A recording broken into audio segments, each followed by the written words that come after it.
Hola, ¿cómo están? Muy buenas noches. Y como cada jueves tenemos este espacio de conversación que se abre a la discusión para exponer distintos puntos de vista y además aportar al diálogo que nuestro país tanto necesita. Hoy conversamos con uno de los líderes de la oposición que ha tomado un rol protagónico en este proceso político tras el estallido social. ¿Por qué a 20 días de la firma del Acuerdo de la Paz y la nueva Constitución la clase política aún no logra consensuar posiciones? Se lo preguntamos al ex canciller y actual presidente del PPD, Heraldo Muñoz. Llegó tu hora. Heraldo Muñoz, el presidente del PPD y ex canciller, analiza los días claves que vive nuestro país. Muchas y muchos chilenos hacen un esfuerzo familiar, personal, y sienten que hay un techo, que no pueden acceder a los privilegios que otros tienen. La importancia de haber alcanzado el acuerdo por la paz y la intensa discusión sobre el proceso de una nueva constitución. Y ahora esperamos que los partidos de derecha estén de acuerdo para que tengamos el reflejo de la diversidad en la constituyente. Su postura frente al proyecto que permite que las Fuerzas Armadas resguarden la infraestructura crítica. Me parece desconcertante y me parece que no es el camino el desplegar a Fuerzas Armadas en instalaciones e infraestructura, incluyendo infraestructura policial. Y la mirada de la oposición frente a los nuevos anuncios del gobierno, el bono especial para las familias vulnerables y el aumento del sueldo mínimo. Creo que todo el mundo quiere que la torta crezca. Queremos que el país crezca para generar oportunidades de empleo, pero que sea mejor distribuida. Heraldo Muñoz, llegó tu hora.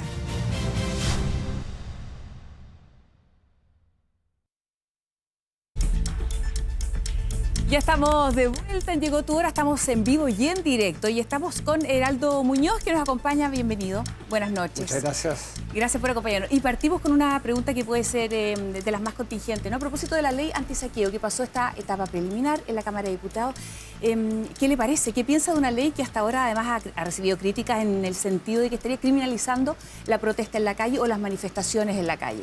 Bueno, yo creo que toda la gente tiene un cierto temor a la violencia, al saqueo, al pillaje.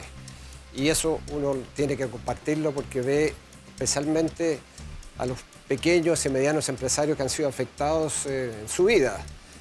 Yo me recuerdo de una situación de un señor que tenía un kiosco de llaves, creo que frente a la Biblioteca Nacional, que fue arrasado totalmente, no quedó nada.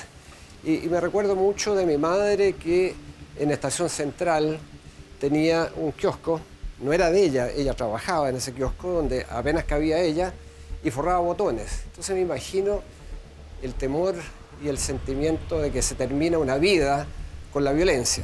Ahora, la solución para eso, a mi juicio, no es una ley de saqueos o una ley de barricadas, porque en esta ley, por lo menos lo que yo he visto, se han introducido de contrabando algunas cosas que a mí no me parecen. Por ejemplo, la toma de terrenos, que tiene que ver seguramente con la Araucanía. Pero ¿qué hace una situación como esa respecto a barricadas y a saqueos? Así que yo espero que en el Senado esto se vea con cuidado y se saquen las cosas que a mí me parece que no pertenecen en una ley que por lo demás no va a resolver los temas de violencia, porque la violencia se enfrentan ¿con qué? Con medidas sociales. ¿Por qué? Porque ha habido un levantamiento social, ¿eh? Un estallido social. Vamos a hablar de eso. Y la respuesta tiene que ser en el ámbito social, a mi juicio. De modo que un mero decreto no va a terminar con las situaciones de violencia, de saqueo, de barricadas. Creo que hay que ir al fondo de la cuestión, que son las demandas sociales. Lo invitamos a tomar asiento, entonces Heraldo Muñoz está con nosotros, estamos en vivo y en directo y lo invitamos a ustedes también que están en su casa a comentar con el hashtag Llegó tu hora TVN, 22:54 de la noche y arrancamos entonces. Número de este reloj, el 7.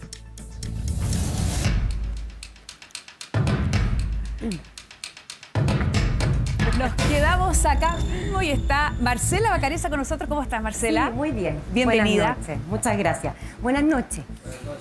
A ver, yo quería ir directo a tantos rumores que han habido acerca de una intervención extranjera internacional en este estallido social aquí en el país. Pero más que rumores, hace un par de días el ministro de Relaciones Exteriores dijo que se estaba investigando una intervención internacional de un país de Europa Oriental, porque después del 18 de octubre hubo una gran cantidad de uso de Internet proveniendo de este país y que se está investigando. Entonces, usted, un experto, cientista experto en relaciones internacionales, ¿qué le parece estas declaraciones? ¿Está de acuerdo, no está de acuerdo? A ver, no me quiero referir directamente a lo que dijo el canciller Rivera, ¿Por qué? pero quiero referirme en términos más generales, porque creo que esto ha sido dicho por varios otros personeros del gobierno. A mí me parece una soberana estupidez pensar de que el movimiento social en Chile pueda estar manejado por alguien en Europa Oriental o en América Latina, cuando hemos tenido manifestaciones en todos lados, lugares como Taltal, el interior de Colchagua, en todos los lugares de Chile, desde Arica a Magallanes, han habido marchas, han habido estallidos sociales. Entonces pensar que desde afuera esto se manipula me parece absolutamente errado, una soberana estupidez. Ya, pero si una estupidez, entonces usted considera que es irresponsable que él diga hace un par de días que se está realmente investigando esto, aunque todavía no hay pruebas, no hay detalles, pero que sí se está investigando. Bueno, que se investigue. ¿Estamos ajenos a que pase algo así? Bueno, que se investigue. Probablemente en el mundo de las redes sociales que vivimos, que estamos interconectados a nivel mundial, yo no descarto que puedan haber tweets desde lugares que no sean Chile y que puedan haber algunos interesados en meterle más leña al fuego. Pero pensar de allí a que este movimiento social de 1.200.000 personas que se juntaron en la Plaza de la Dignidad, a través de la Alameda, pueden haber sido manipulados o estimulados por agentes extranjeros a través de las redes sociales, simplemente no me parece. ¿Y qué se buscará? Pero que se investigue. ¿Y qué se buscará con este tipo de opiniones? ¿Por qué? Si el gobierno está dándolas, ¿qué se busca entonces? Bueno, a ver. ¿Crear incertidumbre? ¿Hay una segunda intención en esto? Yo creo que, a ver, en primer lugar, la inteligencia en Chile no existe. La capacidad de prever lo que pueda haber pasado en Chile simplemente es inexistente. Y yo lo conozco y no puedo hablar de eso porque como canciller conozco cómo funciona el sistema de inteligencia. No hay. Y no funciona, excepto por las Fuerzas Armadas en materia de relaciones internacionales.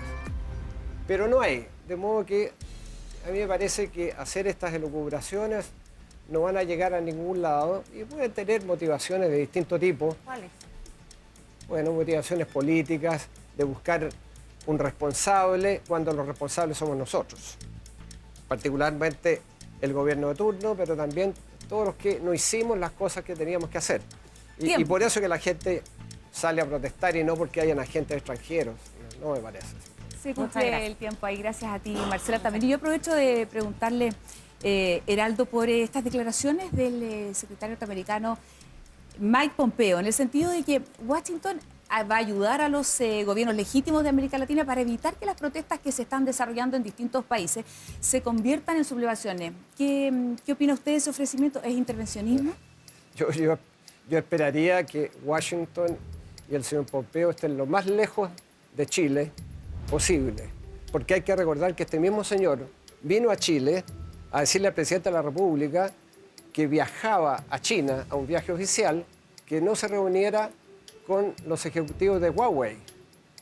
¿Por qué? Por los intereses de Estados Unidos. Así que mientras más lejos esté Estados Unidos, más lejos esté el señor Trump y el señor Pompeo, mejor para Chile. Así que no hay que tomar esas declaraciones más que las cosas que le escuchamos a Trump regularmente. Bueno, muchas gracias. Seguimos entonces adelante con nuestro reloj. Corresponde el número 2.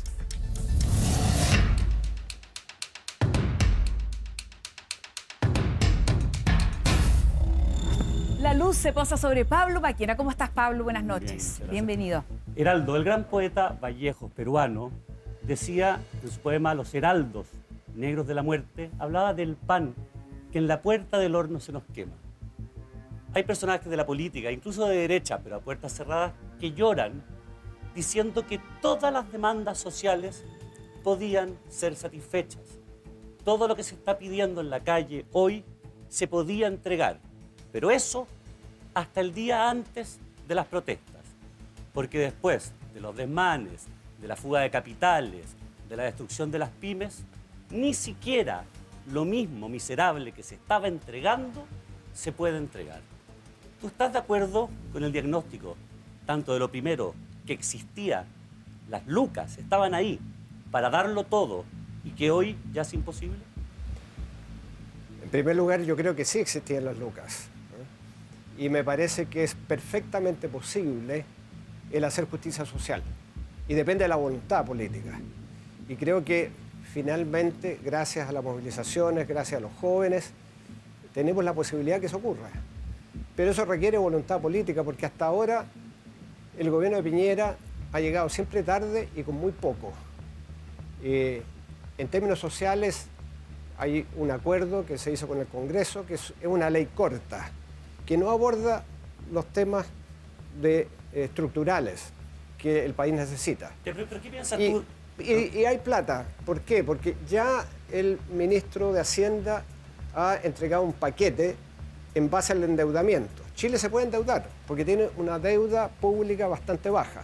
Ahora, se ha incrementado mucho, nada más que en medidas de reactivación. Y el problema es cómo ir a lo fundamental, que es a las medidas sociales. Que se gasta en un primer año.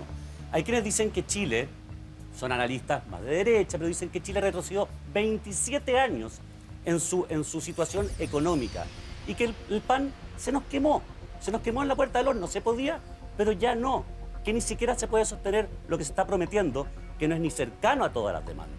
¿Tú crees realmente que estamos en situación de poder satisfacer las demandas? No, había un retroceso económico indudable, eso sin lugar a dudas, pero yo creo que tenemos la posibilidad, si hay voluntad política, de ir a un pacto social con justicia tributaria, porque no solo deuda, es decir, el país se puede endeudar para enfrentar las demandas sociales y enfrentar la pérdida de empleo que Pero si hay. tú tuvieras que cifrar, por ejemplo, esta lentitud que se ganó para lograr los objetivos, ¿podrías dar tiempos?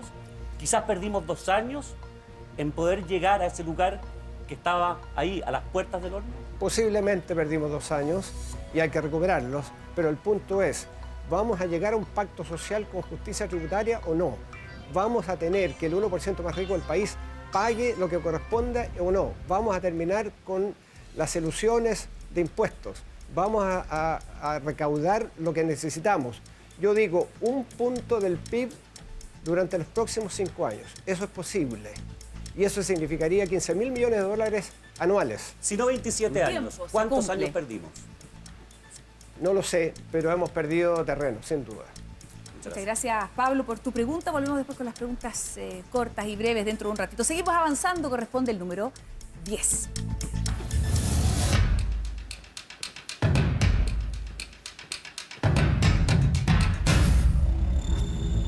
Denise Malebrán, bienvenida. Buenas noches. Hola, Denise. Buenas noches, Heraldo.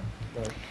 No son 30 pesos, son 30 años. Ese ha sido el título de la película que hemos visto pasar estos últimos 45 días. Mira, yo creo que hay matices y podemos discutir responsabilidades más o menos respecto a los gobiernos que vinieron después de la dictadura en democracia. Pero hay un tema puntual que es casi imperdonable o injustificable, y es el estado de abandono en el cual se ha estado una institución como el Sename. No sé si estás enterado que el alcalde, por ejemplo, de Valparaíso dijo que la mitad de los jóvenes detenidos pertenecen al Sename, o la mitad de los menores que han denunciado vulneración de derechos humanos también pertenecen al Sename. Entonces, como tú, como ministro del gobierno del presidente Lago, como ministro del anterior gobierno de la presidenta Bachelet, ¿qué opinas respecto a cómo se abordó finalmente esta institución y por qué nunca ha podido ser reformada de tal forma en que estos niños que ya fueron abandonados en gran parte por su familia vuelven a ser abandonados por el Estado? Bueno, probablemente esa es la clave de la rabia, de la frustración, del malestar. Esos jóvenes, muchos de los cuales hoy día no estudian ni trabajan y que en definitiva han salido a la calle a expresar su malestar, su rabia porque la sociedad no los ha acogido y porque hemos tenido instituciones que lamentablemente no se han hecho cargo de ellos en el momento que correspondía. Y ese es, yo creo que, una culpa colectiva que hemos tenido todos los gobiernos. No se salva ninguno. Ahora, el punto es si nos vamos a quedar solamente en el diagnóstico o vamos a tratar de hacer algo al respecto. ¿Y qué opinas Yo creo tú? que hay que mirar al futuro y ver cómo entonces invertimos mucho más en estos jóvenes que no estudian ni trabajan. Cómo abordamos, por ejemplo, el hecho que la mayoría de los jóvenes que hoy día están siendo detenidos, que están protestando violentamente en las calles, probablemente sus madres han estado presas, hay relaciones círculo de con pobreza. microtráfico, hay situaciones que tenemos que abordar con más educación, más oportunidades, más capacitación, invirtiendo en la gente. Pero, Si ese es el pero no, punto se trata, fundamental. no se trata solamente de un tema de recursos, porque también la Fiscalía ha investigado que existe posiblemente un uso irregular de los fondos que van destinados al Sename, y también se asocia la utilización de algún partido político respecto a la dirección y el manejo del Sename. Es verdad, y eso ocurre no solo en el Sename, sino Sí, que ocurre también, en varios. lamentablemente, en nuestras instituciones. Y quizás llegó la hora de pensar a futuro en cómo tener profesionales en el servicio público y no operadores políticos. Yo he propuesto, por ejemplo, que existan secretarios permanentes en cada ministerio y que la única autoridad política sea el ministro Tiempo. y los asesores más inmediatos. De esa manera quizás abordaríamos que las instituciones comiencen a funcionar para el propósito Sobre que todo en fueron este tema que creadas. tiene relación con menores de edad, que debiese tener mayor urgencia. Y justamente ahí tomando las palabras de Denise, ¿no es cierto, Heraldo? Que se hace cargo de los niños, de las niñas, de los adolescentes de nuestro país. Y hay un informe de la PDI del año 2005 hasta el año 2016, que dio a conocer el diputado René Zafirio, donde se revelan datos tremendos, devastadores, en términos de que el Estado violaba sistemáticamente los derechos de los niños que estaban bajo su tutela. ¿Por qué no se hizo nada? No se le dio a lo mejor el valor a este informe que necesitaba, porque incluso se dio a conocer después, estaba oculto. La ciudadanía tampoco tenía acceso a este informe. Bueno, quizás porque estos niños no votan y por lo tanto, bueno, no eran una prioridad y se pusieron las prioridades en otros lados. Y yo creo que viendo la movilización que ha habido y cómo los jóvenes la encabezan, creo que tenemos que prestarle atención que no prestamos en el pasado y a prestarle la atención a estos informes. Es inexcusable. Usted participó también de estos gobiernos, se lo mencionaba, porque desde el Lago hasta el gobierno de Michelle Bachelet, bueno, incluye y todo esto se investiga producto de la muerte también de Lisette Villa, en una de las casas dependientes del Sename. ¿Por qué para un gobierno no es prioridad a los niños? ¿O no son prioridad Bueno, los niños yo creo que adolescentes? justamente porque lo que dije antes, los niños no votan y por lo tanto los partidos políticos y los gobiernos le prestan menos atención y creen que esto se va a resolver solo. Y me parece que pensando en el futuro y las lecciones que hemos sacado espero de estos 50 días, nos deben llevar a prestar atención a los niños como prioridad. No basta decir los niños primeros en la fila. No, eso no basta una consigna. Tenemos que ponernos a invertir en el futuro de los niños y de los jóvenes y protegerlos. Tiene que ser nuestra primera prioridad. ¿Y ese invertir es para cimentar desde cero o simplemente reformar lo que ya hay? No, hay que quizás partir desde cero. Ciertamente hay que reformar lo que hay, el Sename de partida, pero creo que hay que partir de cero en términos de poner las prioridades donde debían estar. Y las prioridades tienen que estar en la gente, en los jóvenes, por cierto. Seguimos avanzando entonces con nuestro reloj que corresponde el número 6.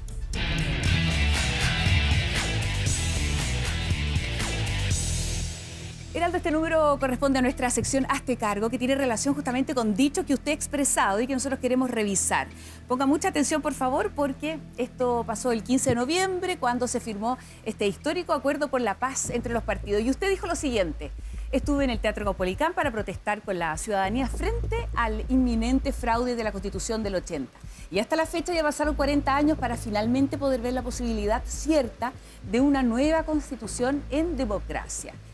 Se lo adjudicamos ahí a biobiochile.cl, 15 de noviembre, decíamos, del año 2019. Y usted lo dice, han pasado 40 Casi días 40 de la años. protesta, 40 años también. ¿Por qué no han podido cambiar? ¿Fueron gobierno? ¿Qué pasó? ¿Por qué no se pudo avanzar antes? Llegó la democracia, fueron parte también del pueblo. ¿Tuvieron mayoría ¿Por qué no se hizo algo? Tuvimos que llegar a esta instancia, a este estallido social, para que realmente tuviéramos la posibilidad, o tuviera Chile la posibilidad de un cambio. Bueno, justamente por los altos quórum para cambiar la Constitución. La Constitución terminó, pese a que se cambió varias veces, se reformó, tenía candados. Y esos candados finalmente han sido rotos gracias a la movilización. Por eso que no se pudo antes. Además, habían algunas otras dificultades. Tuvimos a Pinochet 7 años después del año 90. Pudimos recién que el presidente de la República pudiese remover a los comandantes en jefe de las Fuerzas Armadas el 2005. El 2005. Y finalmente cambiar el binominal el 2015. Es decir, hace 4 años atrás. Entonces aquí ha habido obstáculo tras obstáculo para llegar al momento actual de poder tener la posibilidad ahora cierta de cambiar la Constitución, porque conseguimos algo que había sido impensable incluso hace un año atrás. ¿Ese es usted? Ese soy yo, en un discurso, no sé dónde será, pero debe haber sido en el marco de la... 1980, aparece Ricardo Lagos, bueno, están ahí otros dirigentes políticos. Pero ¿sabe por qué se lo pregunto? Porque los jóvenes hoy en día dieron una muestra de valentía, de arrojo, este sin miedo que caracteriza a esta generación, comparado con quienes vemos ahí, ¿no es cierto? Y este susto, porque evidentemente también había otros ejercicios de enlace, boinazo, hablaba también de Pinochet. ¿Había temor en esa generación, en su generación?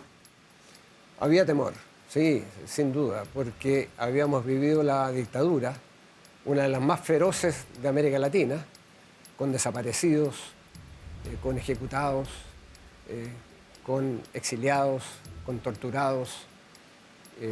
Nunca habíamos visto algo semejante ni nos imaginábamos en nuestro país. Y por lo tanto, esas pérdidas humanas, esa represión, incluso que se extendió al exterior, con el asesinato de Carlos Prats, con el asesinato de Orlando Letelier, de tantos otros, significó entonces un cierto temor y un respeto a la democracia imperfecta que habíamos conquistado y que fuimos perfeccionando a través del tiempo. Y hubo esa prudencia, diría yo, que muchos decían, ojo, que esto puede volver. Si no somos cautos. Tanto es así que, insisto, el 2005 recién el presidente de la República pudo tener la facultad de remover a los comandantes en jefe de las Fuerzas Armadas.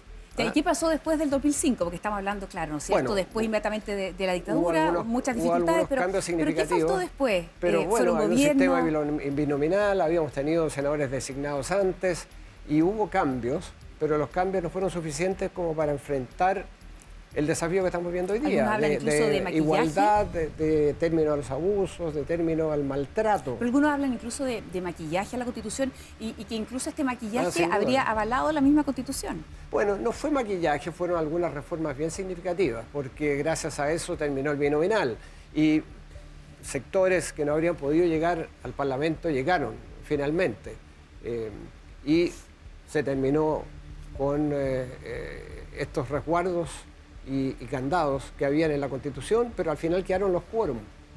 Y quedaron cosas tan importantes como que la Constitución tiene una doctrina de un Estado subsidiario. Es decir, no se meta el Estado, por ejemplo, a regular la salud, para tener un sistema único de salud. ¿Por qué? Porque están los privados. Y los privados entonces tienen la preferencia. Y hoy día tenemos entonces un sistema FONASA, un sistema dual. Sistema FONASA donde están los viejos, son los enfermos y los que no tienen plata. Vamos a hablar de la salud también un ratito y las más. ISAPRES donde están los jóvenes, los sanos y los que pueden pagar. Y la gente que tiene la posibilidad de sanarse gracias a que paga.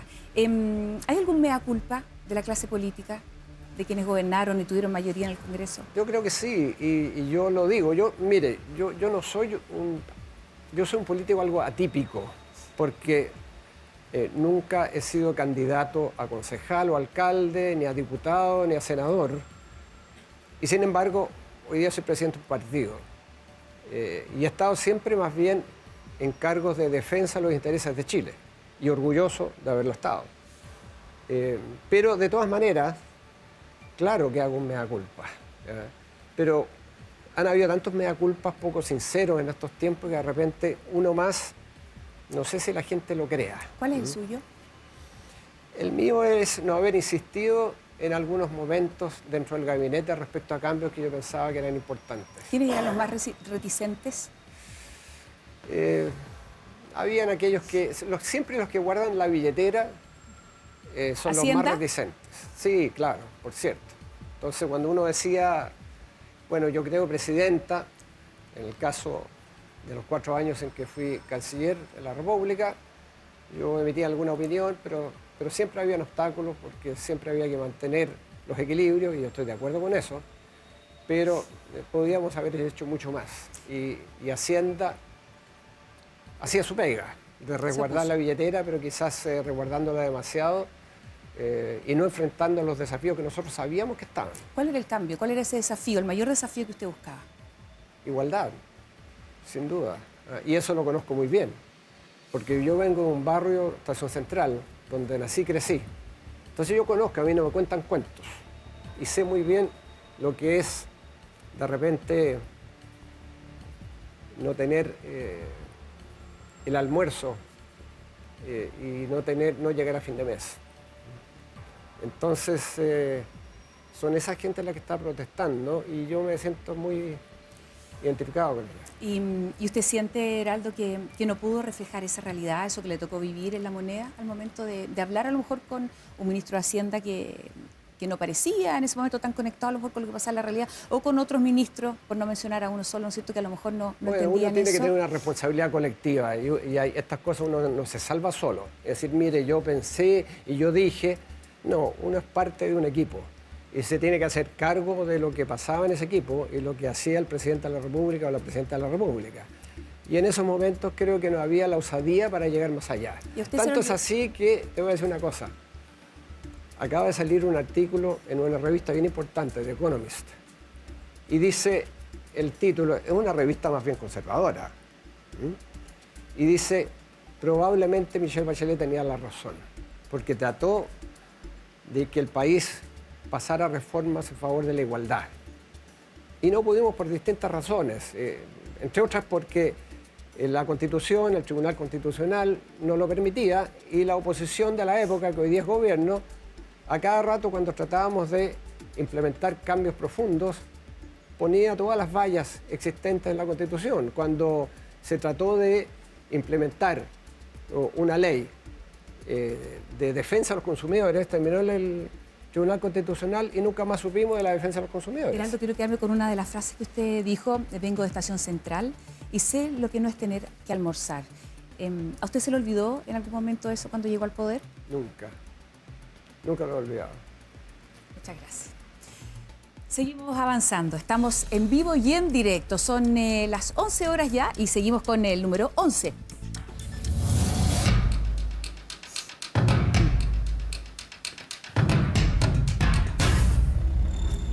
Don Felipe Izquierdo, ¿cómo estás? Buenas noches. Bien, muy Bienvenido. feliz. Te veo. Sí, contento. ¿Cómo está, don Heraldo? Muy bien, Felipe. Muy bien. Heraldo significa etimológicamente, o la RAE, como un mensajero. Así es. Un mensajero de la paz o de la guerra. Usted fue ministro de Relaciones Exteriores, así que muy visionario su la padre. paz.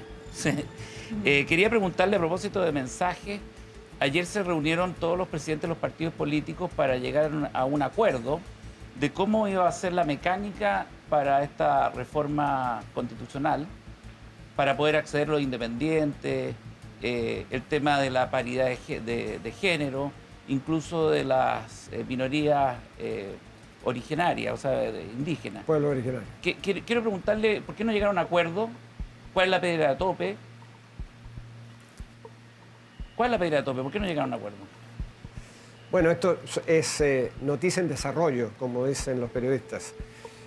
Lamentablemente, en los partidos oficialistas no hay consenso en relación a lo que nosotros hemos demandado como oposición, que son 3 cosas en lo fundamental, hay varias más.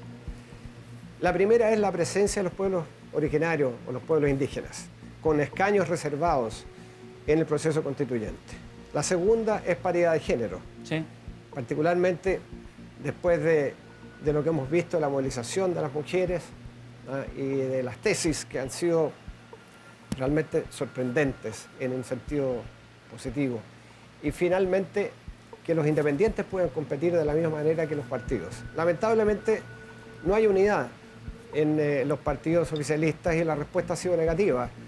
Dos de los partidos, RN y Evópoli, por ejemplo, nos han dicho que ellos efectivamente están a favor de que haya un espacio para los pueblos indígenas. Pero lamentablemente la UDI no concuerda con eso y tampoco con paridad de género. De modo que en estos momentos no hay una salida, pero sí lo que se está pensando es implementar ya la habilitación del plebiscito, es decir, cambiar el capítulo 15 de la Constitución para permitir que el plebiscito de abril pueda ya entrar como cambio constitucional y para que el CERVEL pueda operar y hacer los preparativos que corresponden. Entonces se va a ir en esa dirección y va a quedar pendiente, pero nosotros, por lo menos como oposición, no vamos a dejar de insistir por la vía de una reforma a la ley electoral en el Congreso, para que efectivamente entonces los pueblos indígenas, las mujeres y los independientes puedan tener la participación que deben en el proceso constituyente. O sea, en la pregunta del plebiscito no está integrado entonces este acuerdo.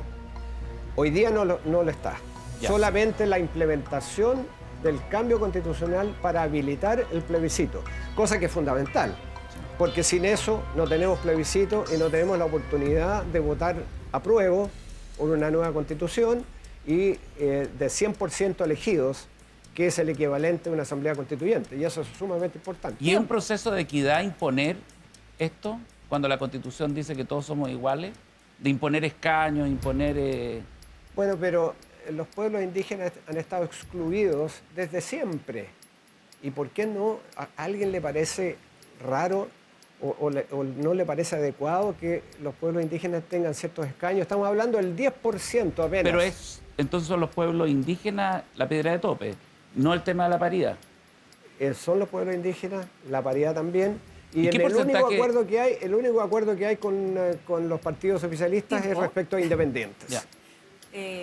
A propósito también de lo que decía Felipe, esto de las mujeres, el mismo número que postula y el mismo número de mujeres que se elija, ¿también es piedra de tope? La idea es que sea resultado, es decir, que sean paridad elegida, no de candidaturas. Las mismas entonces con representación y de elección. Con una corrección de modo que sea la mayor cantidad de mujeres elegidas y no simplemente candidaturas. ¿Se compromete? Ah, sí, absolutamente. 28 de diciembre es la fecha límite para llegar a un acuerdo. El Día de los Inocentes. Ya, pero espero que sea antes entonces. Tiene que ser antes. Oye, abramos un poco el panel para que podamos opinar sobre este tema. Aquí quiere decir algo la Paulina y después Pablo. ¿Cómo está? Buenas noches. Buenas noches, tal, Paulina.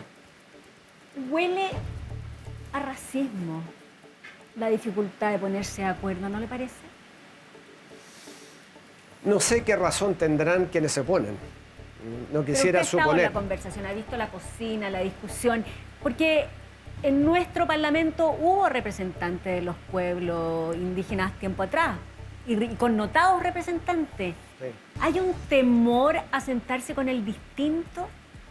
¿Cómo lo ve usted? Pero sincerémonos, porque ha estado bien directo. Bien. Bueno, no sé la razón que tenga particularmente la UDI, que ha sido la más reticente a llegar a un acuerdo en esta materia en particular. Porque los demás, debo decirlo, y hay que reconocerlo, que Renovación Nacional y la UDI de hecho, Evópoli de hecho sacó una declaración, todos sus parlamentarios, diciendo que creían que los pueblos indígenas debían tener un papel muy significativo en el proceso constituyente. Las razones no las atino a entender y quizás piensen que todos los pueblos indígenas piensan de una determinada manera, y yo creo que eso es totalmente errado, porque los pueblos originarios piensan de las maneras más diversas, y quizás la única cosa que realmente quieren empujar son los derechos de los pueblos indígenas y que queden, por lo menos, estampados en la Constitución que se va a preparar. Así que yo creo que quienes se oponen son los que tienen que explicar las razones. Pablo, ¿tú querías decir algo? Acá estamos discutiendo de la legitimidad de la paridad, del voto, de la participación de los pueblos originarios. Yo me quedé con una frase que dijiste que la verdad me quedé muy impresionado porque es para llorar. Cuando hablabas de los niños del Sename, dijiste que quizás nunca se tomó en serio el tema porque los niños no votan. Estaba hablando de la clase política, no tú personalmente quizás, pero estaba hablando de tus pares. De unos pares que en el fondo son una especie como de animales, insectos autofagocitantes que solo piensan en su puesto. Esa es tu visión de tus pares. O sea, lo que queríamos estar hablando es la legitimidad de los políticos actuales que son capaces de no pensar en los niños porque no votan, de ser parte de este proceso, ¿o no? Bueno, a ver, hay... Es muy fuerte lo que dijiste. No, pero es verdad, y lo digo francamente, porque la percepción que yo tengo es que por eso que los niños han quedado olvidados. Y lamentablemente es así. El punto es, ¿vamos a cambiar lo que ha sucedido o nos vamos a quedar en el diagnóstico? Los políticos actúan en virtud y sacan leyes en virtud de cómo van a influir sobre los próximos votantes que los van a volver a sacar y poner en el Senado. De eso se trata, de eso se ha tratado la vida política. Pero hay políticos de distinto tipo y la clase política al final es fundamental para construir futuro. Pero no bien esa, o mal, no pero esa bien, que no se preocupa de los niños. Bueno, evidentemente, pero bien o mal, la clase política es fundamental para llevar adelante un país. El sistema de partidos es fundamental para la expresión de la democracia. Y los partidos políticos y los políticos son la expresión de la canalización de las demandas ciudadanas. Yo creo que también se pueden aferrar al derecho. De modo que uno tampoco puede pasar a decir ya los políticos son lo peor, aunque estén evaluados. Yo te digo, no lo tenía, no era mi visión totalizante hasta que tú dijiste algo que la verdad, aquí nos miramos y dijimos, wow, esto es muy fuerte. Muy fuerte. Y es muy fuerte la imagen o los comentarios cuando hablan de que muchos niños del Sename son la primera línea. O sea, esos niños que no vieron les están tirando la piedra porque ustedes no le tendieron la mano.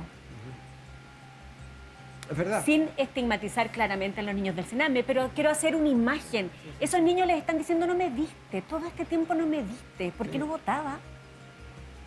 No, es verdad, yo estoy de acuerdo. Y probablemente esos niños van a seguir con rabia por mucho tiempo. ¿Legítima? Y legítima, claro. Porque yo mismo probablemente si no hubiera tenido la suerte que han tenido muchos, y yo quisiera que mi experiencia meritocrática no fuera de las pocas que hay, sino que fuera las oportunidades de todos y no solo por una élite.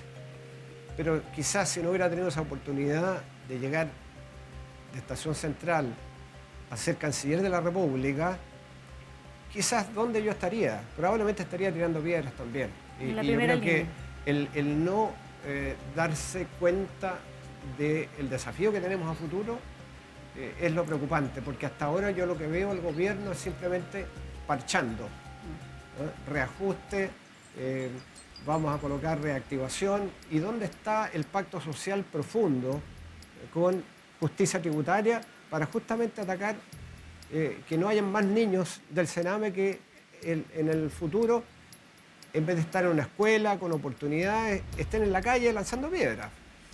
Pero ustedes también fueron gobierno. No, pero absolutamente, pues. O sea, yo lo digo como una responsabilidad colectiva, ¿no? Sin lugar a dudas. Oye, alguien que sabe también a propósito de surgir, y sí que sabe, es Arturo. Está aquí con nosotros, también lo quiero saludar. Me estaba dando vuelta si 300 políticos, entre senadores y diputados, no son capaces de ponerse de acuerdo. ¿Cómo son capaces de pedirle a la ciudadanía, a los niños de la primera fila que se tranquilicen, si ustedes mismos no son capaces de ponerse de acuerdo? Pero Arturo, llegamos a ponernos de acuerdo en algo fundamental, y es firmar este acuerdo por una nueva constitución. Llegar a acordar pero se un están plebiscito. demorando más de la cuenta. No, pero perdón. Llegamos a acordar un plebiscito, la posibilidad de una nueva constitución y una asamblea constituyente. Eso es un logro enorme. Y ahora se va a implementar el plebiscito, pero va a quedar pendiente porque nosotros creemos que tiene que la constituyente, el proceso constituyente tiene que reflejar la diversidad del país. Pero ¿no cree ¿verdad? usted que tienen que andar un poquito más rápido? Porque Bueno, ya se yo han quisiera atrasado andar mucho más rápido. Han sido 2 semanas, desde un poco más de 2 semanas desde que se firmó el acuerdo hasta ahora. Y como los partidos oficialistas no quieren un acuerdo en materia de pueblos indígenas, de igualdad de género, y solo hemos llegado a acuerdos en materia de independientes, y esto es un paquete, pues las 3 cosas son igualmente importantes. Bueno, lamentablemente vamos a tener que ir nosotros por la vía de cambiar la ley electoral en el Congreso. Pero ahí Hay usted un tiene esta quórum. muñeca por haber sido canciller y tiene que apurar el tranco. Pues. Bueno, eso es lo que estamos tratando de hacer, pero ahora centrémonos, yo lo que he dicho, en lo fundamental. ¿Qué es lo fundamental? Implementar el plebiscito, habilitar el plebiscito para que tengamos los tiempos necesarios para que el plebiscito ocurra en abril, como fue el acuerdo. Y ese plazo entonces es el 28 de diciembre. Seguimos avanzando esta noche en vivo y en directo. Vamos con el número 4.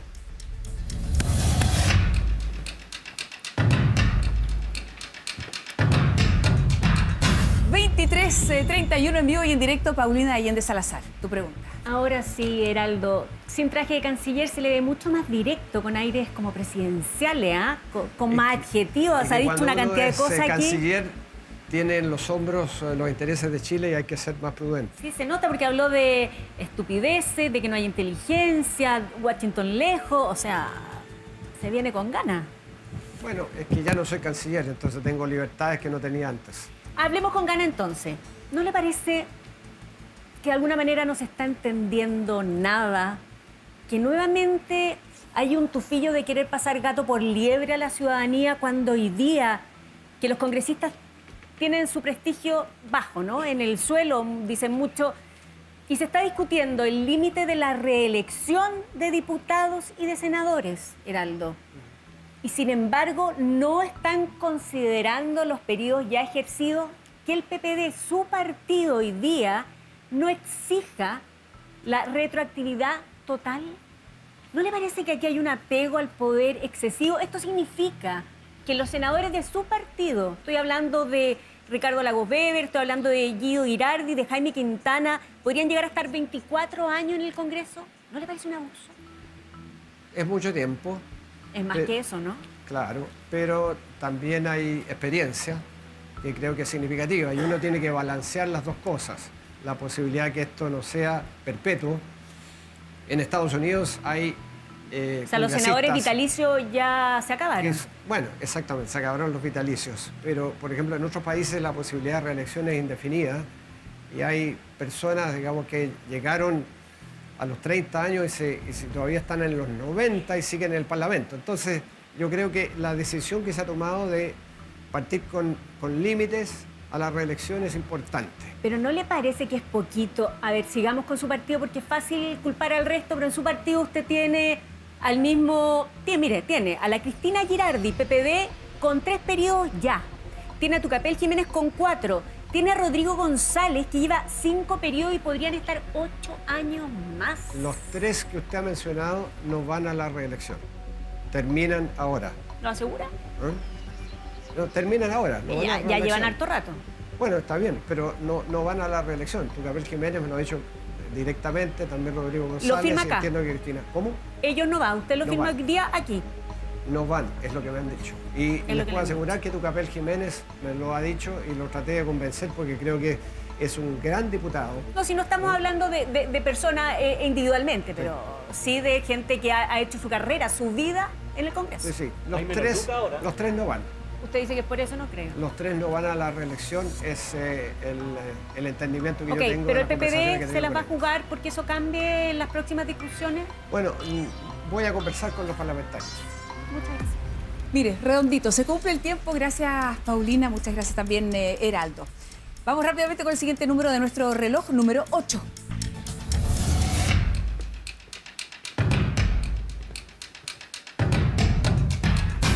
Arturo, nuevamente. Nuevo, lo juntamos. Su pregunta.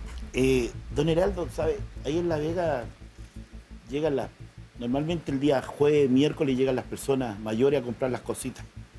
Y el problema grave es la compra de los remedios. Usted que ha sido canciller sabe que este es uno de los países más caros en los valores médicos.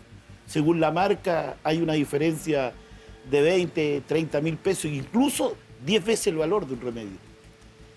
Y la ley o el decreto que está haciendo el ministro Manarich, ¿usted cree que va a terminar el abuso, el robo que se ha cometido, incluso que estaban metidos los doctores? Yo creo que no. Creo que no, porque me parece que es necesario medidas mucho más radicales. Creo que hay que fijar los precios a los remedios con bandas de precios y que hay que tener remedios o medicamentos gratuitos para los adultos mayores. Claro, totalmente. Pero la verdad, en estos momentos hoy día, la persona de tercera edad o los abuelitos gastan un 50% de su plata en remedios. Y con esta del ministro, ¿va a cumplir el objetivo? No, por eso que me parece que hay que fijar los precios, porque no puede ser que en Chile un medicamento cueste 20 o 30 veces lo que cuesta en otros países. Claro, entonces pero aquí hay un negocio de las cadenas farmacéuticas y los laboratorios. Le voy a dar un solo ejemplo, una anécdota que me contó un español, pero permítame darle la anécdota. Es una empresa española que elabora artículos terapéuticos y que ortopédicos, que quería instalarse en farmacias de Chile. Y la farmacia con la cual, una de las cadenas con las cuales habló, le dijo, sí, pero queremos asegurado 150% de ganancia, 150% de utilidades. Y la empresa española dijo, no o sea, podemos. La mafia está instalada, donde incluso están cooperando los doctores para ir a Estados Unidos, para ir a las Bahamas. O sea, aunque hagan el decreto de fe, pero ustedes son los parlamentarios. Bueno, yo no soy parlamentario, pero... ¿Cómo lo arreglamos? Pero o sea, le estoy preguntando a alguien que tiene mano y... Claro, pero esto tiene que ver con el gobierno. Con sí, la de acuerdo, que tiene el gobierno. Por y lo el gobierno, a mi juicio, más... lo que tiene que hacer es fijar precios de los medicamentos, ponerle bandas. Es decir, no puede subir más allá de un cierto límite. ¿Y qué hacen con las farmacias que se han coludido? Y la Cenabás también tiene que jugar su papel. De modo claro, pero van a jugar el papel de seguir metiéndole la mano al bolsillo de la tercera edad, pues.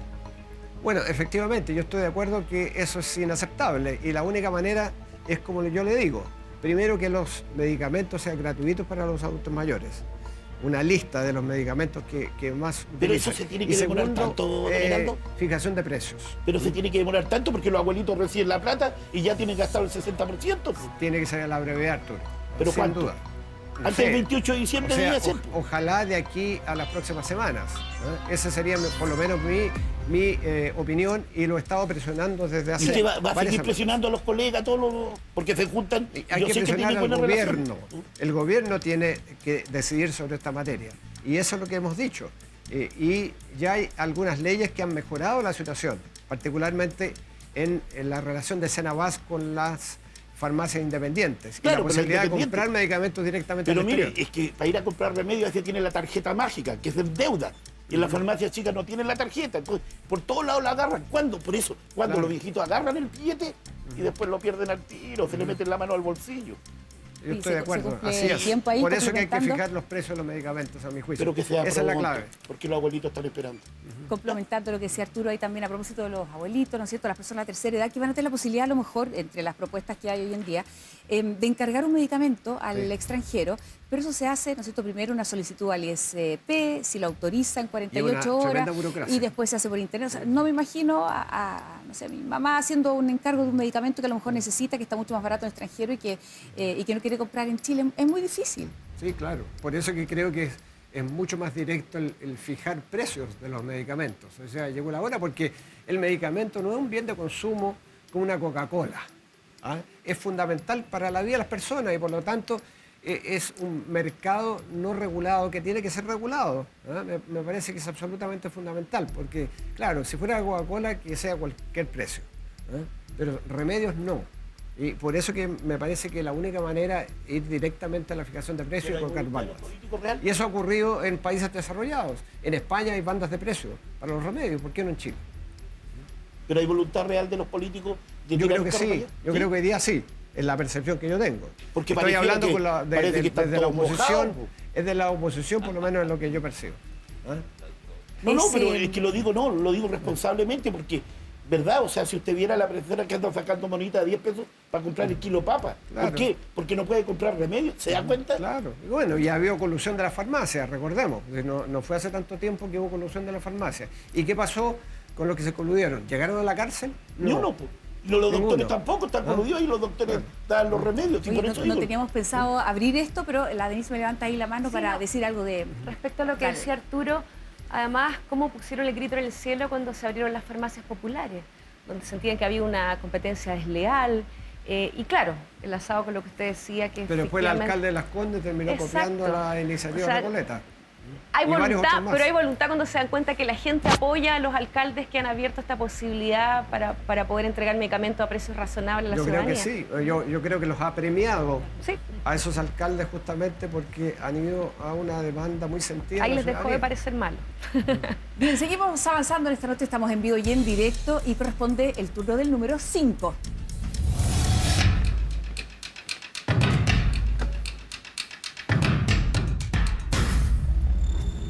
Rumpi, ¿cómo estás? Muy bien, buenas noches, Heraldo. Rompí. Quiero, Rumpi, interrumpirte porque vamos a hacer una pausa comercial muy cortita antes de tu pregunta. Nos separamos brevemente y volvemos con Heraldo Muñoz. No se vaya, ya volvemos.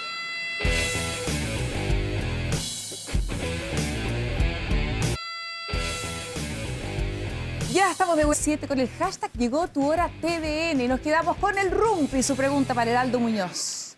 Buenas ¿Cómo noches, estás? Heraldo. Hola, Rompí, ¿qué tal? ¿Cómo está? Buenas noches. Usted ha declarado que Sebastián Piñera tiene que terminar su mandato, así también los diputados y senadores, que no hay que cortar el periodo, digamos.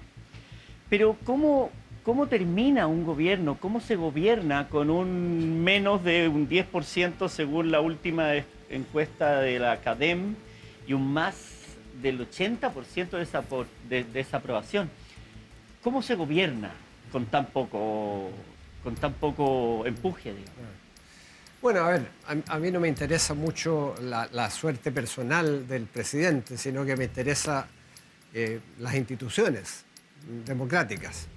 Y por eso que es una gran pregunta cómo se gobierna y cómo se llega todavía más de 2 años que quedan por delante.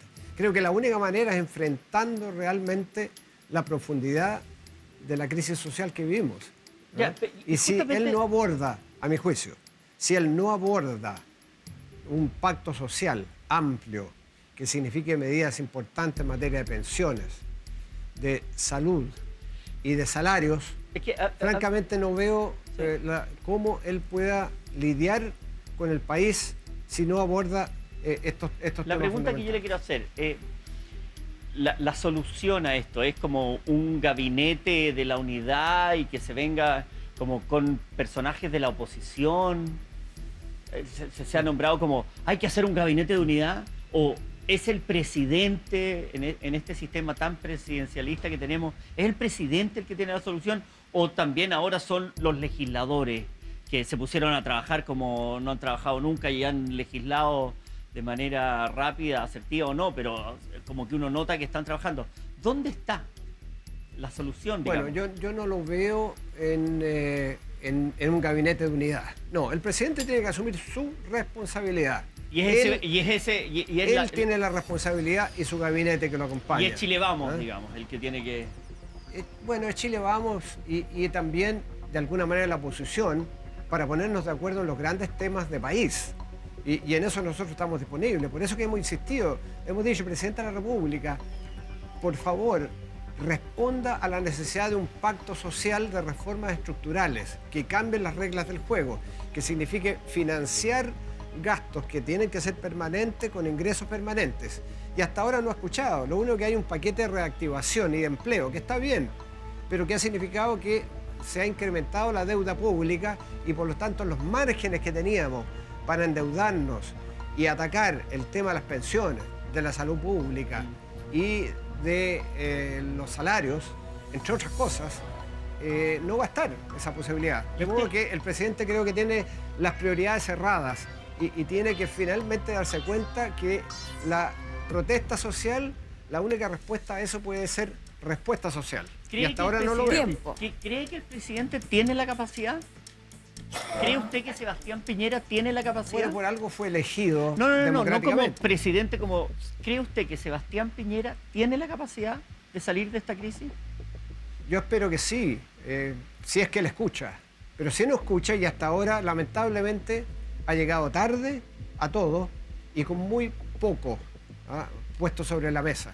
Y eso a mí me parece lamentable. Y por eso que está en menos de un 10% de aprobación ciudadana. Sí. Y yo lo que espero es que pueda tener la mínima intuición de que el camino está en una gran reforma social que cambie las reglas del juego hacia un estado de bienestar en nuestro país. Se cumplía el tiempo ya. Gracias, Rumpi. Gracias también, Heraldo. Pero a propósito de lo que preguntaba Rumpi, usted ha sido parte de la concertación. También lo veíamos ahí en la foto con el presidente Sebastián Piñera. Le ha tocado asesorarlo también. Ha trabajado también en temas de relaciones internacionales, en relaciones exteriores, puntualmente y apuntando también a lo que decía el Rumpito. ¿Cómo lo ve? A ver, la razón por la cual estuve menos de un mes en su gobierno es que como canciller me tocó, como muchos conocen, enfrentar la demanda marítima boliviana contra Chile, que pretendía nada menos que un pedazo de nuestro territorio. Y conocía muy bien el caso. Yo encabecé el equipo que llegó a un triunfo histórico. Yo creo que uno va a quedar en los anales de la diplomacia chilena, el triunfo que obtuvimos en contra de esta demanda marítima boliviana. Y el presidente de la República me pidió que yo me quedara hasta los alegatos finales, que fueron justamente después del 11 de marzo, cuando hubo cambio de mando.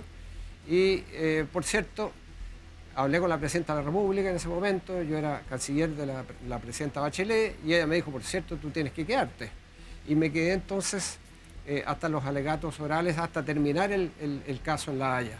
No se lo preguntamos para que justificara, como que no le gusta mucho esto de haber formado parte durante un tiempo del gobierno. Yo creo que fue un tema de Estado. Por las fue un tema de circunstancias. Estado. Y ahí lo conocí un poco más. Tuve varias reuniones con él de traspaso. Pero usted lo conoce, le ha tocado estar en contacto con él. ¿Cómo lo ve? Sí. Bueno, claro, lo veo afectado probablemente, pero no he estado con él, excepto cuando fui a La Moneda, cuando él llamó a los presidentes de partidos a reunirse en La Moneda en medio de la crisis. Y yo tuve que reflexionar mucho, si ir o no ir. Y decidí que dialogar no es claudicar. Y que yo tenía que ir a decirle al presidente en su cara exactamente lo que estaba pasando en el país y lo que yo pensaba. Lo primero que le dije, y hay testigos, fue cómo puede ser presidente que hayan en ese momento 15 chilenos muertos y que no se sepa todavía la identidad de algunos de ellos. ¿Qué le dijo? Me dijo, efectivamente, hay 3 personas que todavía no sabemos, pero las otras sí sabemos, y me dio una explicación respecto al por qué en ese momento no se sabía la identidad de chilenos fallecidos. ¿Lo dejó satisfecho esa explicación? Bueno, no me dejó satisfecho y se lo dije, porque le dije, en democracia, ¿cómo puede ser que no sepamos? Y luego le manifesté mis opiniones en distintas otras materias. Entre otras cosas le dije, hay que tener una nueva constitución. Al menos eso no sé si lo escuchó él directamente, pero lo escucharon los partidos oficialistas y logramos el acuerdo que conocemos. Y le manifesté que había que ir a las demandas sociales, remedios, salud pública, pensiones.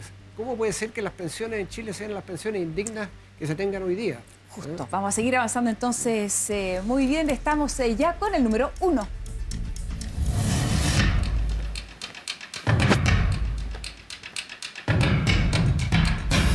Sobre este tema, justamente. Yamila Reina, ¿cómo estás? ¿Qué tal? Buenas noches. Bienvenido. ¿Qué tal? ¿Cómo estás? Un gusto conocerlo y le debo decir que gracias por esa honestidad. Lo hemos visto muy poco en este programa, así que me gusta su estilo. Muchas gracias. Y, don Heraldo, preguntarle que RN ha anunciado que van a trabajar duramente en una de las principales demandas, que es la reforma del sistema previsional chileno. También anunciaron que iban a respaldar el proyecto de Bachelet, donde planteaba una AFP estatal.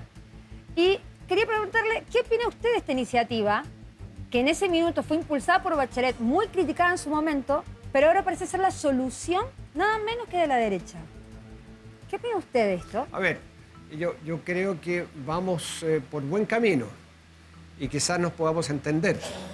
¿En qué sentido? Que yo creo que es quizás la reforma número 1 que hay que hacer en Chile es una reforma profunda, previsional. Y no basta con un maquillaje a las AFPs. Creo que lo primero, en cierta medida, se ha hecho, pero ha quedado corto. Nosotros fuimos los que dijimos que había que reajustar en un 50% la pensión básica solidaria. El gobierno lo ha hecho en etapas, escalonado, en vez de entregarle ya a quienes reciben apenas 110.000 pesos, la posibilidad de aumentar a 165.000 pesos, que es la línea de la pobreza. Es decir, que no exista en Chile ninguna persona que perciba una jubilación menor que la línea de la pobreza. El gobierno escuchó en parte solamente. Y ahora, ¿qué es lo que hay que hacer? Avanzar hacia la reforma de las pensiones de la clase media y de las mujeres, particularmente las mujeres. Le voy a decir por qué. Pues las mujeres son discriminadas en Chile en el sistema de pensiones, solo porque viven más que nosotros los hombres. Y nosotros lo que hemos dicho es, por ejemplo, hay mujeres que el 90% o más son las mujeres que cuidan a los adultos mayores dependientes en una casa y tienen que salir muchas veces del mercado de trabajo para desarrollar esta labor no remunerada. Y por lo tanto nosotros hemos dicho, en términos de justicia debiera haber un bono mensual para estas mujeres que tienen que salir del mercado de trabajo para cuidar a adultos mayores dependientes. Además de eso, tiene que haber un techo a las ganancias de la AFP. Esto es inaceptable. Las ganancias de la AFP en la última década han sido mayores del 20%. Eso es exorbitante. Entonces, por ejemplo, un techo de las ganancias al 6%. Todo lo que haya sobre eso va al fondo solidario. Y lo que estamos diciendo es que los 4 puntos de incremento que ha hecho el gobierno deben ser 6, por lo menos, a cargo del empleador. La cotización del 10% al 16%. Y ese 6% se dedica exclusivamente a mejorar las pensiones de la clase media y las mujeres. Así que hay alguna sintonía con lo que dice RN, pero nosotros vamos más allá de lo que ellos están diciendo. Quería saber solo si usted apoya esta iniciativa de esta nueva reforma, de que apoya, en título lo tengo, las utilidades de la AFP, de ponerle impuesto, permitir el retiro de un porcentaje del monto ahorrado y también la tabla de mortalidad de 110 a 90 años. Las mujeres vivimos más, pero no hasta los 110. Sí. Y tenemos lagunas previsionales. En varios de esos temas coincidimos, pero nosotros queremos que hay que ir mucho más allá. Ni un peso más a las AFP, de partida. Y tener un sistema de seguridad social mixto, donde la dignidad y la seguridad sean factores fundamentales, los dos pilares del sistema. De otra manera, claro, van a ser reformas importantes, pero no van a ser las reformas profundas, que por lo demás, quien la inició fue la presidenta Bachelet en 2008, porque la única reforma que ha habido en el sistema de pensiones fue la creación del pilar solidario en 2008.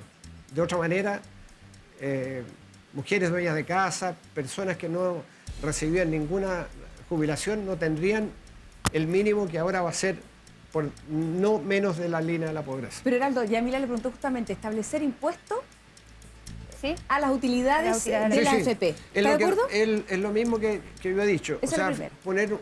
Pero yo lo digo, es algo más, porque los impuestos, los royalties es algo distinto. Puede funcionar en la minería, por ejemplo, pero es más difícil en un sistema con la AFP. Yo prefiero un techo y las ganancias por sobre ese techo, si es 6% y ganan el 20%, bueno, la diferencia va al fondo solidario. Tampoco tenemos la minería, un impuesto Perdón, ¿cuál es el específico 20% de utilidad de la AFP? No lo entendí eso. El porcentaje de ganancia de las AFP en la última década fue sobre en la década. En la década, Ya. fue sobre el 20%. Pero eso también tiene... En cualquier negocio Sí. es exorbitante, porque cualquier empresa se da por satisfecha con 6%, 7%, ya es como para... ¿7% en una década? ¿Cómo? Durante una década, más del 20%. Sí. En algunos años llegó a más del 30%. Sí. Ojo. O sea, las AFP siempre ganan, pero el cotizante pierde. ¿El segundo punto? Si bajan algunos fondos, digamos, eso no significa que las AFP van a perder. Pero para usted, ¿el sistema de pensiones es bueno o es malo? Bueno, por eso que estoy diciendo que tenemos que ir hacia un sistema que tenga dignidad y que tenga seguridad social. Lo que tenemos hoy día no es seguridad social. Ese segundo punto que mencionaba también la Yamila, y eso de permitir una parte a lo mejor de lo que se ha ahorrado. El retiro del porcentaje del monto ahorrado, ¿se puede? Bueno, ¿Le gusta? A ver, yo entiendo que quienes han solicitado en tribunales, de hecho que... Se judicializa cada uno de los casos particulares. Claro. Eso pasa hoy. Entonces, me parece que va a un punto que es correcto. ¿En qué sentido? Que los fondos no son de la AFP, son de los cotizantes, ¿verdad? Son nuestros. Y eso a lo que apunta es a eso. ¿Quiere que se retiren pero todos? el sistema no. Yo no quiero que se retiren porque creo que hay una dimensión de solidaridad en un sistema verdadero de seguridad social que debiera existir. Entonces yo no estoy de acuerdo entonces que cada uno se salva y retira. Eso ya ha pasado en Perú, hace un desastre. ¿Y el caso extremo de enfermedad, de pérdida de una casa, como el caso de la profesora? Se pudiera considerar, pero no debe perderse el elemento colectivo de solidaridad que debe haber en todo sistema de seguridad social. Había un tercer punto también, lo que mencionaba recién Yamila, modificar la tabla de mortalidad, 110 años hasta ahora. Sí, bueno, eso efectivamente se puede hacer y se puede hacer por la vía de un seguro de longevidad. Y eso es una manera de terminar con las tablas que calculan la edad hasta los 110 años. No, pero no es así. Una cosa es la expectativa y otra cosa es la probabilidad. Sí, la sí, expectativa de vida es 85 así y la probabilidad es 110 y que tiene un factor que está en una tabla y que es bien complejo. No es que no es la expectativa 110, es un error. Lo conozco muy bien el tema. Sí, pero es que no hay que confundir a la gente que es lo mismo. No, pero se puede resolver el tema por la vía de un seguro de longevidad que permita entonces que a las personas que viven más, que generalmente ¿quiénes son? Los más educados, las personas que tienen más ingresos y que tienen una mejor salud. Cosa que nos lleva al tema de la salud, que si no hay salud preventiva en este país, lo que estamos teniendo es una suerte de tsunami de enfermedades que son de la mala alimentación, del alto colesterol, del estrés, de situaciones entonces donde la prevención es fundamental para llegar a vivir más años. Por la AFP estatal, Heraldo, porque uno tiene la sensación de que introducir este elemento podría también jugar como pasa a lo mejor con el Banco Estado, que finalmente sigue las mismas reglas de todos los bancos. A mí no me gusta la AFP estatal, porque creo que lo que debiera existir es una institucionalidad del Estado, pero no una AFP que maneje el 6% adicional, que invierta eso con criterio de solidaridad intergeneracional. Y no una AFP, porque lo único que haría la AFP estatal es reproducir, darle quizás más competencia al sistema, pero en el sistema. Yo quiero salirme del sistema y tener entonces esta entidad pública que puede invertir los recursos, como lo hace, por ejemplo, el sistema canadiense. En Canadá se partió justamente con una entidad estatal que al principio había expertise privada que manejaba esos fondos. En la medida que fueron ganando expertise, es la entidad pública que invierte los fondos de los cotizantes. Eso es lo que yo quisiera para Chile. 12:03 de la noche y aquí lo quiero ver, Heraldo, porque llegó el round de preguntas. Atención.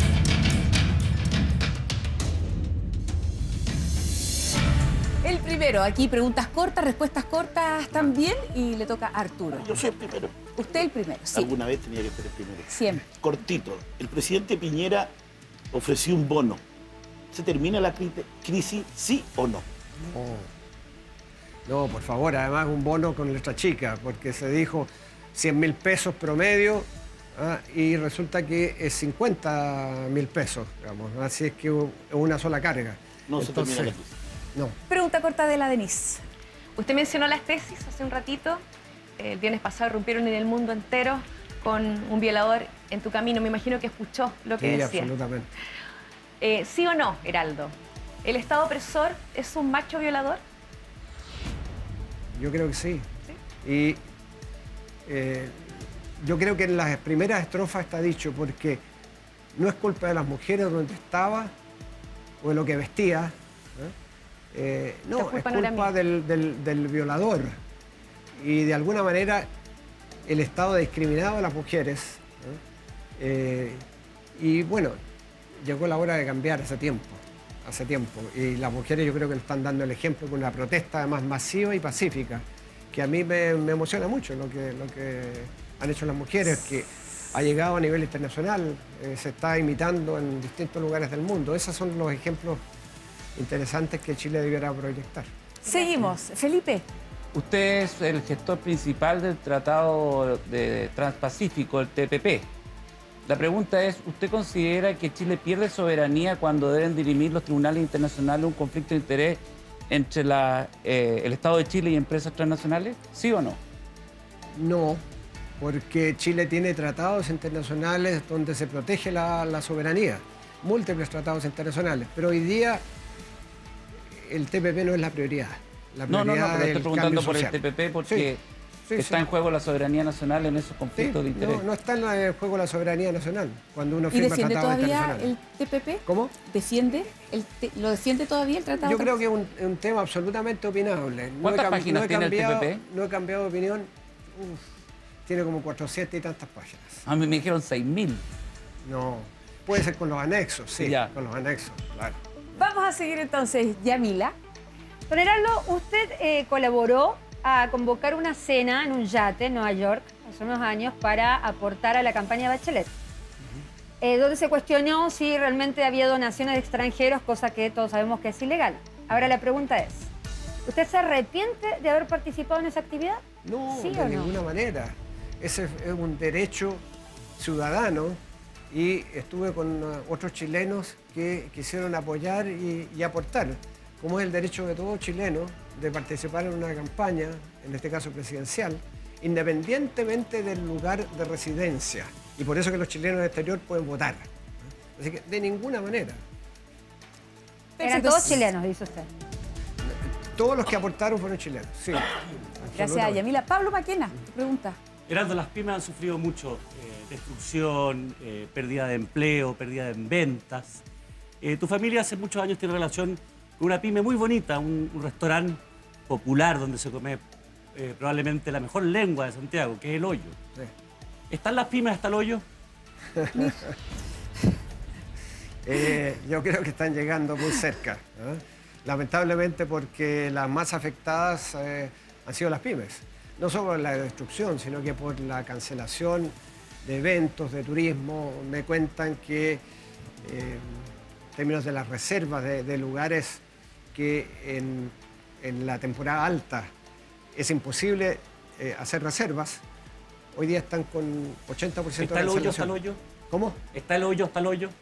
No, el hoyo, no sé si el hoyo está hasta el hoyo. No he hablado con mis primos que manejan el restaurante, donde yo de niño jugaba en la calle a la pelota y era un clandestino. En esa época se vendía chicha, vino, charqui, huevos duros.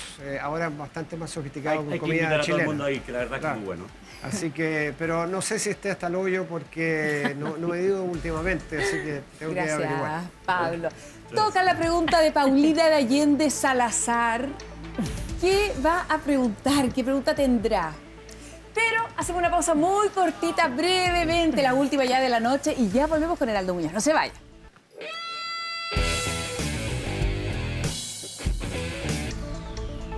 Ya, 12 con 14 minutos, quedan poquitos minutos para terminar el programa, pero no podemos perdernos las preguntas aquí de Paulina de Allende Salazar, muy cortita. Heraldo, usted propone justicia tributaria para lograr justicia social. Alfonso Suet, presidente de la CPC, dijo que los empresarios debían meterse la mano al bolsillo, dar hasta que duela, ser parte de la solución. ¿Sí o no? ¿Cree que los empresarios se Absolutamente. van a meter la mano al bolsillo? Esa es una pregunta, ya, la clarificación es distinta. Mi respuesta sería, espero que sí. No, ¿sí o no? Yo demando que sí, porque si los empresarios no ponen su contribución, no habrá paz social, no habrá la posibilidad de salir adelante con un pacto social que aborde los principales temas que hemos conversado hoy día, desde pensiones, pasando por salud, con un plan único de salud y un fondo único de salud que mejore FONASA, con el endeudamiento de los jóvenes, con la equidad territorial entre comunas ricas y las que no lo son. Preguntas cortas, respuestas de modo cortas. de modo que yo espero que sí, y creo que es casi Muy inevitable. bien. Pregunta del Rumpi. Heraldo, usted se ha desarrollado mucho en lo internacional, fue canciller de este país, también estuvo en la ONU. Entonces la pregunta que yo le quiero hacer, si a usted le ofrecen ahora un puesto internacional, ¿se iría de Chile, sí o no? No, pero mi señora probablemente me diría, ¿cómo se te ocurre? Pero su señora sí, diga. Siempre una medida colectiva, pero la respuesta es no. Hay responsabilidades que estoy ejerciendo. ¿Manda la señora o manda? No, somos una sociedad muy estrecha con mi señora y la mejor decisión que tomé en mi vida fue cuando me casé con ella, así que uno tiene que apostar ¿Se quedaría a entonces? esa sociedad. Yo me quedaría y espero que ella estaría de acuerdo con eso. Gracias. Rompi, última pregunta de la noche, Marcela. Sí, Carabineros y la entonación del himno, de su himno por las calles de Valparaíso. ¿Para usted es un orgullo o una provocación? Me quedo con la Contraloría. La Contraloría dice que no corresponde, que solo en actos oficiales se debe cantar el himno. Pero se hizo ya. Bueno, pasó? entiendo que Carabineros está afectado, pero Carabineros le debe muchas explicaciones al país. De modo que no creo que se puedan estar dando gustos como cantar el himno cuando la gente quiere protección, cuando la gente quiere un trato que no sea violación a los derechos humanos. Sería más una provocación entonces. Yo creo que es ciertamente una provocación si lo vuelven a hacer. Ya, pues ciertamente entonces termina este round de preguntas, termina también nuestro programa, lo invitamos a ponerse de pie y le queremos agradecer además, Heraldo, por habernos acompañado en este día, agradecerle también a nuestros panelistas, a todos quienes nos han acompañado con sus comentarios y los dejamos en compañía de la programación de TVN. No se olvide que este domingo hay un tremendo estreno, la nueva teleserie nocturna TVN que se llama Ercay, así que todos invitados y que nadie se lo pierda. Nos vemos la próxima semana, el próximo jueves. Un beso grande, que descansen. Muchas gracias. Chao, chao.